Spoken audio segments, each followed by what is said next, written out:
വോട്ടെണ്ണൽ കഴിഞ്ഞ് ഇത്ര ദിവസമായിട്ടും മുഖ്യമന്ത്രി സ്ഥാനത്തേക്ക് ഒരാളെ നിശ്ചയിക്കാൻ കോൺഗ്രസിന് സാധിക്കുന്നില്ലെങ്കിൽ അതിന് പിന്നിൽ പ്രവർത്തിച്ച ഒരേയൊരു വ്യക്തി കെ സുധാകരൻ തന്നെയാണ്. ഈ തെരഞ്ഞെടുപ്പിൽ നിയമസഭയിലേക്ക് മത്സരിക്കാൻ അങ്ങേയറ്റം ആഗ്രഹിച്ച വ്യക്തിയാണ് കെ സുധാകരൻ. എം പി സ്ഥാനം രാജിവെച്ച് കണ്ണൂരിൽ നിന്ന് മത്സരിച്ച് ജയിച്ച് നിയമസഭയിലെത്തുക എന്നതായിരുന്നു അദ്ദേഹത്തിന്റെ ലക്ഷ്യം. അങ്ങനെയാണെങ്കിൽ മുഖ്യമന്ത്രി സ്ഥാനത്തേക്ക് തന്നേക്കാൾ യോഗ്യനായ മറ്റൊരാളില്ല എന്ന് സുധാകരൻ ഉറപ്പിച്ചിരുന്നു.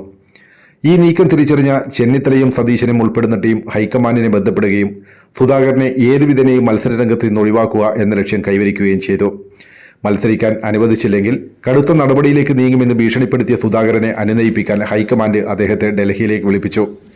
തന്റെ നിബന്ധനകൾ ഒന്നൊന്നായി കെ സുധാകരൻ ഹൈക്കമാൻഡിന് മുന്നിൽ വെച്ചു. അതിൽ ഏറ്റവും പ്രധാനപ്പെട്ട ഒന്നായിരുന്നു സതീശനെയോ ചെന്നിത്തലയെയോ ഒരു കാരണവശാലും മുഖ്യമന്ത്രിയാക്കരുത് എന്നത്. മാത്രമല്ല, താൻ മത്സരിക്കാതിരിക്കണമെങ്കിൽ തനിക്കേറെ പ്രിയപ്പെട്ട KC വേണുഗോപാലിനെ മുഖ്യമന്ത്രിയാക്കണമെന്നും സുധാകരൻ നിർദ്ദേശിച്ചു.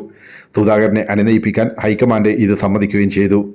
രാഹുൽ ഗാന്ധിയുടെയും സോണിയാഗാന്ധിയുടെയും വിശ്വസ്തനായി വർഷങ്ങളായി പ്രവർത്തിച്ച് പരിചയമുള്ള KCയെ മുഖ്യമന്ത്രിയാക്കുന്നത് ഉചിതമായിരിക്കുമെന്ന് രാഹുൽ ഗാന്ധിക്കും തോന്നി.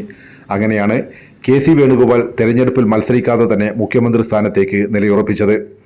തന്നെ KPCC അധ്യക്ഷ സ്ഥാനത്ത് നിന്ന് പുകച്ചു പുറത്തിച്ചടിച്ച സതീശനും ചെന്നിത്തലയ്ക്കും നൽകാൻ ഇതിലും വലിയൊരു മറുപടി സുധാകരന് വേറെ ഉണ്ടായിരുന്നില്ല.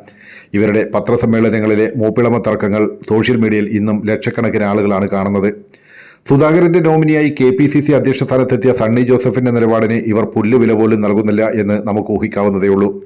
ഇന്ന് മുഖ്യമന്ത്രി സ്ഥാനാർത്ഥിയെ പ്രഖ്യാപിക്കാതിരിക്കാനുള്ള പ്രധാന കാരണം സതീശന്റെയും ചെന്നിത്തലയുടെയും വീടിന് മുന്നിൽ തടിച്ചുകൂടിയ അണികളുടെ അവസ്ഥ കൂടി കണക്കിലെടുത്താണ്. KC വേണുഗോപാലിനെ മുഖ്യമന്ത്രി സ്ഥാനത്തേക്ക് നോമിനേറ്റ് ചെയ്താൽ ഈ അണികൾ എങ്ങനെ പ്രതികരിക്കുമെന്ന് ഹൈക്കമാൻഡ് ഭയപ്പെടുന്നു.